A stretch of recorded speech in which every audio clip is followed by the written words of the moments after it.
السلام علیکم. پوری کائنات کے اوپر ظلمت کا اندھیرا چھا جاتا ہے. تمام دنیا سے ہدایت کی روشنی سلب کر لی جاتی ہے.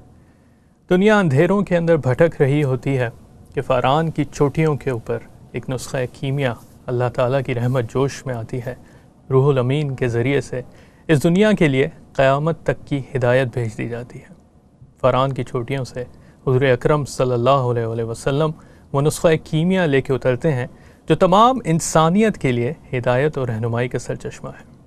اور اس نسخہ کیمیا کا پہلا لفظ، اس نسخہ کیمیا کا پہلا حرف ایک ایسا حرف ہے کہ جو انسانیت کی معراج کی وجہ ہے. روح الامین پہلا لفظ کہتے ہیں کہ اقرا، پڑھیے، علم حاصل کیجیے.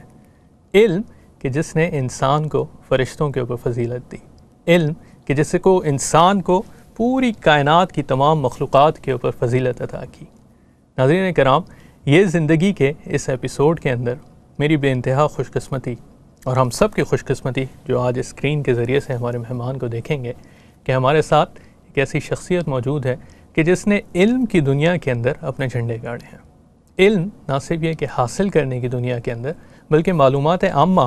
ہمیں بڑا ایک کامن ایک کانسیپٹ ہوتا ہے کہ جو لوگ کسی ایک خاص مخصوص ایک مضمون کے اندر یا سبجیکٹ کے اندر اپنی پڑھائی کرتے ہیں وہ دنیا کی معلومات عامہ سے واقف نہیں رہتے. ان کو یہ نہیں پتہ ہوتا کہ امریکہ کے وزیر خارجہ کا نام کیا ہے یا برطانیہ میں وزیر خزانہ کون ہے. لیکن یہ ایسی معلومات عامہ ایک خاص علم کی قسم ہے کہ جو انسان کے آئی کیو لیول کو بڑھاتی ہے، جو انسان کے پورا جو اس کا ایک ویژن ہوتا ہے اس کو کھول کے رکھ دیتی ہے. میں تذکرہ کر رہا تھا کہ میری خوش نصیبی کہ ہمارے ساتھ آج جو مہمان موجود ہیں اور یہ خود تذکرہ اس کا نہیں کرتے لیکن ان کو بابائے کوئز اگر نہ کہا جائے تو غلط ہوگا. اسکرین پہ دیکھتے ہیں کہ ہمارے مہمان آج ہیں کون. عاصم علی قادری صاحب آج ہمارے ساتھ موجود ہیں. عاصم علی قادری صاحب آج ہمارے ساتھ موجود ہیں جو کہ فاؤنڈر چیئرمین ہیں پاکستان کوئز سوسائٹی کے، جو کہ اپنے مشہور شو نیلام گھر کی وجہ سے بڑے مشہور ہوئے کہ جس کے اندر آپ نے جا کے انعام حاصل کیا اور موٹر سائیکل کو جیتا. اور بڑے واقعات مجھے ابھی یہ تذکرہ کر رہے تھے اور سنا رہے تھے کہ کیا اس کی کہانی تھی اس کے پیچھے. تو بات چیت کرتے ہیں آج کی اس پروگرام یہ زندگی کے اندر عاصم علی قادری صاحب سے. السلام علیکم. وعلیکم السلام. عاصم صاحب کیسے ہیں آپ؟ بہت شکریہ. ٹھیک ہے، ٹھیک ٹھاک ہیں؟ جزاک اللہ. آپ نے آج بڑی زحمت کی کہ آج ہمارے لیے آپ دور سے تشریف لے کے اس پروگرام کے اندر آئے. آپ کو بہت بہت شکریہ. Thank you. یہ میرے لیے بہت خوش نصیبی ہے کہ اسلام چینل اردو نے مجھے قابل سمجھا اور مجھے دعوت دی، اور میں آپ کا بہت مشکور ہوں کہ مجھے آپ نے کچھ کہنے کا اور کچھ سننے کا اور بہت عرصے بعد لوگوں سے ملاقات کرنے کا موقع دیا. میرے خیال میں لوگ بھی انتظار کر رہے ہوں گے آپ سے دوبارہ ملاقات کرنے کی کہ ایک کہانی کہاں چلی گئی. کچھ گفتگو کرتے ہیں قادری صاحب کہ آپ نے کراچی کے اندر آنکھ کھولی. کراچی آپ کی جائے پیدائش ہے، تو کن حالات کے اندر آپ نے آنکھ کھولی؟ کہاں سے آپ نے اسکولنگ کی؟ کون سے ایسے لوگ تھے جو آپ کو اس شعبے کے اندر آگے لے کے آ گیا؟ سب سے پہلے تو میں شکریہ ادا کروں گا اور ان کے لیے دعا بھی کروں گا جنہوں نے مجھے آج اس قابل بنایا کہ میں آپ کے سامنے ہوں. صحیح. اور یہ سارا کریڈٹ میرے والدین کو جاتا ہے. میرے والدین نے میرے سب بہن بھائیوں کی جس طرح تربیت کی اور جس طرح تعلیم دلوائی اور جس طرح ہماری حوصلہ افزائی کی، میں سمجھتا ہوں کہ آج کے دور میں اگر وہ مسلمان اور وہ والدین دوبارہ پیدا ہو جائیں تو ہمارے معاشرے میں ایک اچھا طالب علم اور ایک اچھا مقرر، ایک اچھا کوئزر بن سکتا ہے. صحیح. میرے والدین شروع سے ہی پڑھائی پہ بڑی توجہ دیتے تھے، تعلیم پہ توجہ دیتے تھے، اور یہی وجہ ہے کہ ہم نے اسکول کے اندر اور کالج کے اندر پڑھائی کو اولیت دی. اس کے ساتھ ساتھ انہوں نے ہمیں بہت آزادی دے رکھی تھی. آوارہ گردی کی نہیں، آوارہ گردی کی آزادی نہیں، بلکہ ایک سوشل لائف گزارنے کے لیے تاکہ کانفیڈنس پیدا ہو. صحیح. یعنی تقاریر کرنا ہے، مقابلے میں جانا، پروگرام اٹینڈ کرنا، اور اس کے علاوہ یہ کہ اور دوسری جو ایکٹیویٹیز ہوتی تھیں محلے کے اندر یا اسکول کالج میں، اس بھی وہ حوصلہ افزائی کرتے تھے. انہوں نے کبھی بھی ہماری یہ نہیں کہا کہ آپ یہ کام کیوں کر رہے ہیں، یہ کیوں نہیں کر رہے ہیں، بلکہ وہ خوش ہوتے تھے. اور یقیناً ان کو فخر ہوگا کہ ان کے خاندان میں، ان کے گھر میں ایسے چشم و چراغ پیدا ہوئے. نہ صرف میں، میرے اور بہن بھائیوں نے بھی بہت ماشاءاللہ نمایاں کامیابی حاصل کی ہر فیلڈ کے اندر، اور ہر فیلڈ میں ماشاءاللہ، اور وہ آگے آئے. بہت تو یہ سب کریڈٹ میں کہتا ہوں کہ والدین کی دعاؤں کا نتیجہ ہے. اس کے بعد انسان کی اپنی کوشش ہے، اور تیسرا پھر آپ سب کی دعائیں بھی شامل ہیں. بے شک ہماری دعائیں ہمیشہ آپ کے ساتھ ہی ہوتی ہیں، ہم تو دیکھتے ہوئے آ رہے ہیں. اور تذکرہ اس کا کرتے ہیں کہ آپ نے بتایا کہ آپ نے پڑھائی پہ بڑی توجہ رکھی، آپ مضامین اور اسکول کی پڑھائی کے ساتھ ساتھ ہم نصابی سرگرمیوں کے اندر بھی مشغول رہے. تو یہ جو کوئز کا سلسلہ ہے کہ جس کی وجہ سے آپ کی شہرت بنی، جس کی وجہ سے آپ کو بابائے کوئز بھی کہا گیا، اور یہ میں بار بار استعمال کر لوں گا، چلیں اس کے بعد نہ بھی کیا جائے. تو اس کا شوق آپ کو کہاں سے پیدا ہوا کوئز کے سوالات اور معلومات حاصل کرنے کا؟ اصل میں اسکول لائف میں تو ہم تقریب وغیرہ میں جایا کرتے تھے اور جلسہ سیرت وغیرہ ہوا کرتے تھے، لیکن جب کالج لائف میں انٹر ہوئے تو وہاں پہ اسٹوڈنٹ ویک بنتا تھا. صحیح. تو وہاں پر کوئز مقابلہ ہوا تو ہمیں بھی ذرا جوش چڑھا. صحیح. کہ ہم مقابلے میں حصہ لیتے ہیں. اور جب انٹر کلاس کمپٹیشن میں گئے تو وہاں پہ بہت مایوسی ہوئی اور شرمندگی ہوئی جب ہم نے 10 میں سے صرف ایک سوال کا جواب دیا. یعنی پہلا آغاز 10 میں سے ایک جواب سے تھا. تو لیکن یہ کہ وہ کہتے ہیں نا کہ ہمت نہیں ہارنی چاہیے اور آدمی کو حوصلہ رکھنا چاہیے. تو میں نے اس دن سے یہ عہد کیا کہ میں علم کی دنیا میں اور خاص طور پہ معلومات عامہ کی دنیا میں کچھ نہ کچھ کر کے دکھاؤں گا، کچھ کروں گا. تو گھر کے اندر جب ریڈیو سنتے تھے تو بس میں طلبہ کے پروگرام، اسٹوڈنٹ کے پروگرام آتے تھے تو ہم کاپی لے کے بیٹھتے تھے اور سوالات جوابات جلدی جلدی لکھتے تھے. اس زمانے میں کوئی بک نہیں ہوا کرتی تھی. تو اس سوالوں کو مرتب کر کے ہم ان کو نہ صرف سنتے تھے بلکہ اس کو حفظ کرتے تھے. یعنی ریڈیو سے پروگرام سنا، پھر ان کو لکھا کاپی پہ اور پھر پروگرام. اور پھر اس کے بعد میری خوش نصیبی کہ میرے محترم استاد اور میرے پرنسپل حشمت اللہ لودھی صاحب نے مجھے میری حوصلہ افزائی کی، مجھے آگے لے کر آئے اور انہوں نے کہا جتنے بھی کوئز کمپٹیشن ہوں گے انٹر کلاس، انٹر کالج، آپ نے جانا ہے اپنے ساتھ کسی ساتھی کو لے کے، لیکن آپ جائیں گے. اور یہ S M college Karachi, S M science college, S M science college سے میں نے گریجویشن کیا. اور یہ وہ جگہ ہے جہاں پر اگر آپ انٹر ہوں تو گیٹ پہ لکھا ہوتا ہے enter to learn, serve to enter to learn to serve. یہ وہ جگہ ہے جہاں پہ قائد اعظم رحمۃ اللہ علیہ نے سندھ مدرسۃ اسلام میں ایجوکیشن حاصل کی. اور یہ وہ بلڈنگ ہے ایس ایم سائنس کالج کی جس کی 1943 میں قائد اعظم نے سنگ بنیاد رکھا، خود اپنے ہاتھوں سے رکھا. تو یہ بھی ایک میرا بڑا اعزاز ہے کہ میں نے اس جگہ تعلیم حاصل کی جہاں پہ قائد اعظم نے پڑھا بھی اور قائد اعظم نے وہ عمارت کا سنگ بنیاد بھی رکھا. اس کے بعد کالج لائف میں یہ پروگرام چلتا رہے، کوئز کے اس کے علاوہ لکھنے لکھانے کا بھی شوق ہو گیا. تو آپ بلکہ تذکرہ کر رہے تھے کہ کچھ میگزینز کی جناب یہ ہوا کہ ہمارے جو حشمت اللہ لودھی صاحب ہیں انہوں نے ایک دن بلایا، انہوں نے کہا بھائی کان پکڑو. اچھا. کان چھوڑ دو، اب جاؤ. جب جان لگے تو کہنے لگے رک جاؤ بھائی خیریت. کہنے لگے بیٹا میں نے تم کو اس لیے بلایا تھا کہ ہم میگزین نکالتے ہیں کالج کا، اس کا آپ کو اسسٹنٹ میگزین سیکرٹری بنا رہا ہوں. اس زمانے میں ہمارا آرٹ سائنس کالج جو تھا کامرس سب کا ایک نکلتا تھا مجلہ. نیکسٹ ایئر کالج نیشنلائز ہو گئے اور سائنس سیکشن الگ ہو گیا. تو یہ میرے لیے بڑے فخر کی بات ہے اور بڑا اعزاز ہے کہ ایس ایم سائنس کالج کا علیحدہ مجلہ جو تھا میگزین وہ میں نے نکالا ایز اے میگزین سیکرٹری. یعنی پہلی ادارت کی ذمہ داری آپ نے میں نے لی اور بڑے اچھے انداز سے نکالا. اس میں تصاویر بھی تھیں، اس میں خبریں بھی تھیں، مضامین بھی تھے، شاعری بھی تھی، نعت، ہم سب تمام چیزیں تھیں. اور اس کو بہت پسند کیا گیا اور یہ سارا بھی معاملہ لودھی صاحب کی مہربانی سے ہوا. اس کے علاوہ میں بوٹنی سوسائٹی میں رہا اور دوسرے بھی الیکشن لڑے، ہارے بھی، سی آر وغیرہ کے. یعنی پولیٹکس کے اندر بھی آپ نے اپنا حصہ لگایا، کوئی سے ہٹ کے دوسرے شعبے کے اندر. میں جب اسکول لائف میں تھا تو چھٹی جماعت میں میرے استاد تھے، انہوں نے کہا بیٹا شام کو آ جانا، ایک چھوٹی سی تقریب ہو رہی ہے. ہم چلے گئے پروگرام میں، وہاں جا کے بیٹھے تو بہت ہی خوشی ہوئی ان ساتھیوں سے مل کے. اور مجھے فخر ہے کہ میں اسلامی جمعیت طلبہ کا میں وہاں رکن بنا، ان کے ساتھ کام کو لے کے چلا. اور اس جمعیت کی وجہ سے جو تربیت مجھے ملی میں آج آپ کے سامنے ہوں. بالکل، کیونکہ ماں باپ کی تربیت تو تھی لیکن باہر ایک ماحول جو ملا دوستوں کا اسلامی جمعیت طلبہ کا، اس سے مجھے بڑا تقویت ملی اور مجھے ایک اچھا انسان بننے کا موقع ملا. ہو سکتا ہے میں برا انسان بن جاتا. تو صحبت بہت بڑی چیز ہے، صحبت کا جو اثر ہے.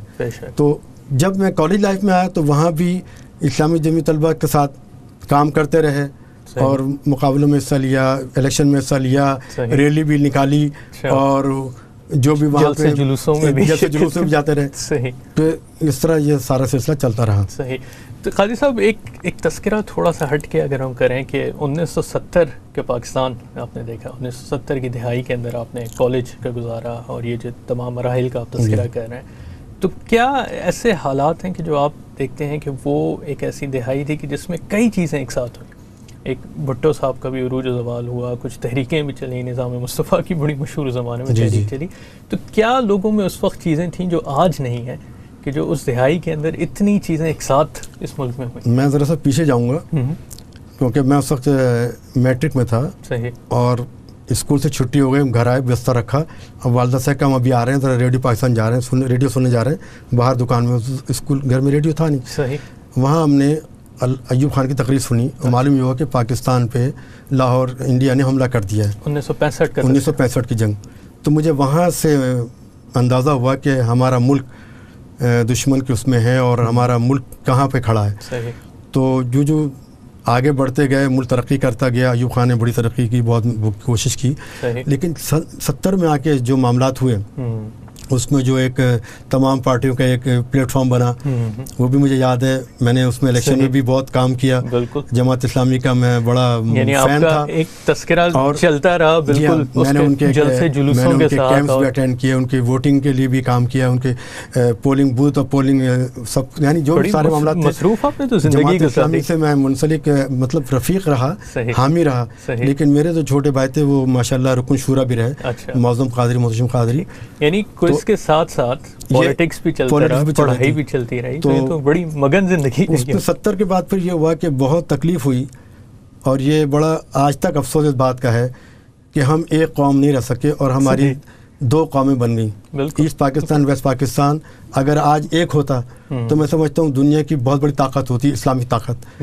لیکن ہم اس سے محروم ہو گئے اور دشمن نے ہمیں 2 ٹکڑوں میں بانٹ دیا. بالکل. بڑا ایک تلخ ہماری ایک تاریخ ہے. اس بات کی میں آپ کو میں وضاحت کروں گا کہ میں بنگلہ دیش بننے کے بعد ان لوگوں کو اس لیے میں پسند کرتا ہوں کہ وہ مسلمان ملک ہے، اسلامی ملک، اور ہمارے مسلمان بھائی ہیں. صحیح. بالکل. ہم سے دور ہیں، ہم سے جدا ہو گئے، لیکن ہمارے دل ان کے لیے ابھی دھڑکتے ہیں. وہاں جب بھی کچھ ہوتا ہے تو ہمیں تکلیف ہوتی ہے کہ وہ ہمارے بھائی ہیں، وہ تکلیف میں ہیں. اور ویسے بھی دیکھیں، ہم اسلام کا اگر حوالہ دیکھیں تو امت مسلمہ ایک ہم سب ایک کڑی میں پروئے ہوئے ہیں. بالکل صحیح. چاہے وہ افغانستان ہو، ایران ہو، عراق ہو، کویت ہو، یعنی دنیا میں کہیں چلے جائیں جہاں اسلام کا بول بالا ہوگا، وہاں اسلام کے نام پہ ہم اس کا ساتھ دیں گے. بالکل صحیح. قاری صاحب، قطع کلامی کی آپ سے میں معذرت چاہوں گا. اس شو کو ہم آگے لے کے چلتے ہیں. ہمارے ناظرین جانتے ہیں کہ ہر شو کے اندر ہم آپ سے کرتے ہیں ایک عدد سوال. اس سوال کو آج ہم دیکھتے ہیں. دیکھیں اسکرین پہ آپ کو کیا تصویر دکھائی جاتی ہے.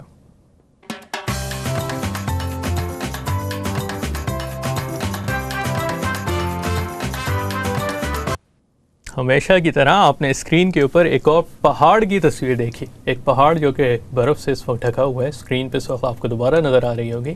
اس پہاڑ کی تصویر کو دیکھ کے آپ کو بتانا ہے کہ یہ دنیا کے کس علاقے میں واقع ہے اور اس پہاڑ کا نام کیا ہے. بے انتہا مشہور پہاڑ ہے، بے انتہا اونچا پہاڑ ہے.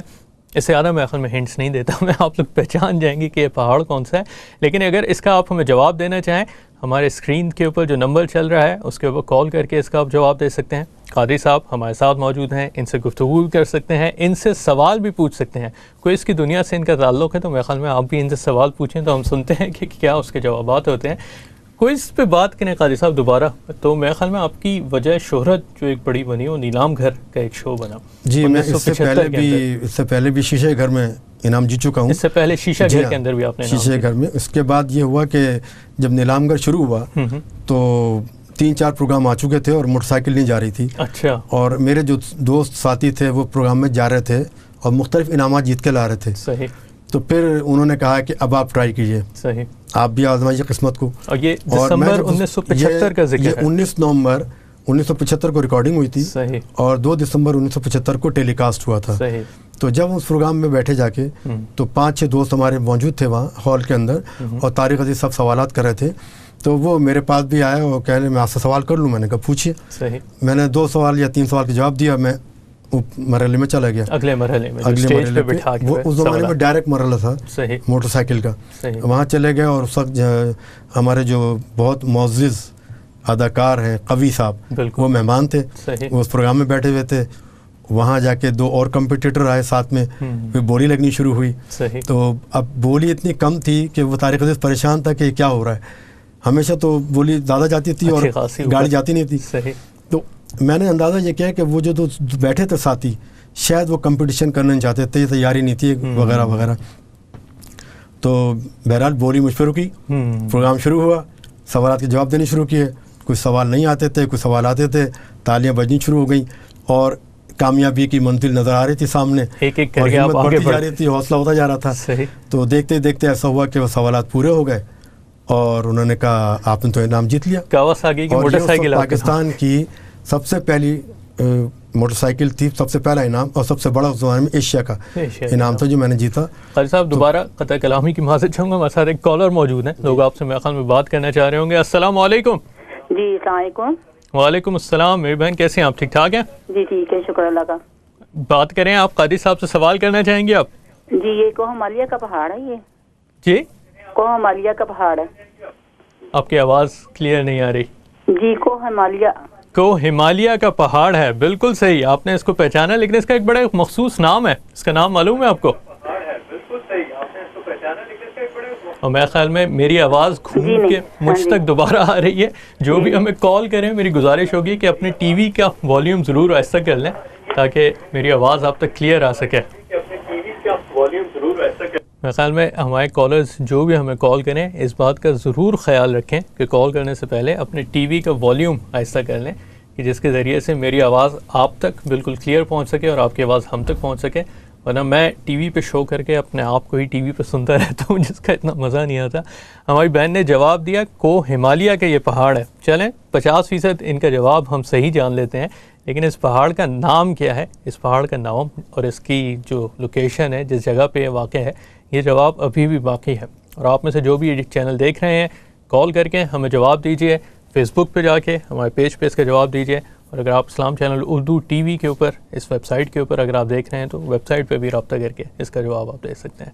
قاری صاحب ہم گفتگو کر رہے تھے طارق عزیز صاحب کی, نیلام گھر کی ہم گفتگو کر رہے تھے.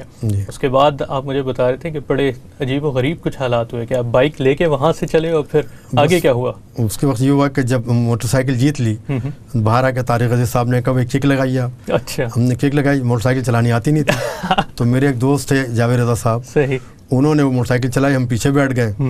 اس کے بعد جب آنے لگے راستے میں تو اس کا پیٹرول جو تھا وہ ہم نے نہیں کھولا تھا, صحیح, جس کی وجہ سے وہ بند ہو گئی. یعنی ایکسائٹمنٹ لیکن وہ گھر سے قریب تھا اور وہ ظاہر ہے اس وقت تو ہوش ہی نہیں تھے کہ ہوا کیا ہے, سمجھ نہیں پا رہے تھے کہ اللہ تعالیٰ نے اتنے بڑے انعام سے اور اتنی اعزاز سے نوازا ہے.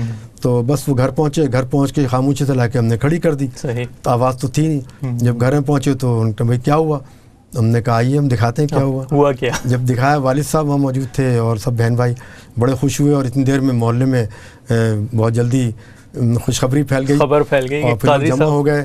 اور پھر اس کے بعد ایک جگہ جمع ہو کے ہم نے دوستوں نے سب نے بیٹھ کے رات کا کھانا کھایا, دعوت اڑائی. اور وہاں پہ لوگوں نے نعرہ لگا دیا یوریکا یوریکا, کیونکہ میرا جو شعبہ تھا سائنس کا شعبہ تھا, جس سے سائنس کے سوالات پوچھے گئے تھے. اور کچھ سوالات تو مجھے یوریکا کا نعرہ لگا. ہمارے ساتھ ایک اور کالر ہیں, آپ کی اجازت سے ہم ان سے بات کرتے ہیں. السلام علیکم. وعلیکم السلام. کیسی ہیں آپ, ٹھیک ٹھاک ہیں؟ جی الحمدللہ. شو دیکھ رہی ہیں آپ؟ جی میں پروگرام دیکھ رہی ہوں. کو ایوریسٹ ہے اس کا نام. کو ایوریسٹ ہے اس کا نام؟ جی. سوچ لیں ایک بار, دوبارہ آپ کو موقع دیا جائے. ضرور. کو ایوریسٹ ہے, کنفرم ہے؟ جی. اچھا چلیں دیکھتے ہیں سوال. آپ پروگرام دیکھتے رہیے, پروگرام کے آخر میں ہم اس کا جواب ضرور دیں گے کہ اس پہاڑ کا نام کیا ہے, کہاں پہ یہ واقع ہے, اس کو کس نام سے پکارا جاتا ہے. اس سوال کا جواب پروگرام کے آخر میں ضرور دیکھیں گے. کال کرتے رہیے. قاضی صاحب بھی ہمارے ساتھ موجود ہیں, ان سے گفتگو کرنا چاہیں, ان سے سوال پوچھنا چاہیں, ان کے بارے میں پوچھنا چاہیں تو ضرور کال کر کے آپ ہم سے پوچھ سکتے ہیں.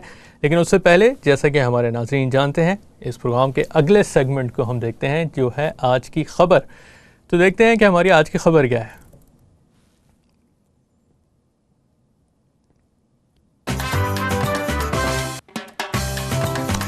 اسکرین کے اوپر آپ نے دیکھا کہ کچھ بھینسیں دوڑے چلی جا رہی ہیں, کچھ لوگ ان کے اوپر سوار ہیں اور وہ بھینسوں کو لیے دوڑائے چلے جا رہے ہیں. اور آپ بھی سوچ رہے ہوں گے کہ کیسی خبر ہے کہ بھینسوں سے تو مکھن بنایا جاتا ہے, دودھ نکالا جاتا ہے, لیکن ان کو دوڑایا کیوں جا رہا ہے.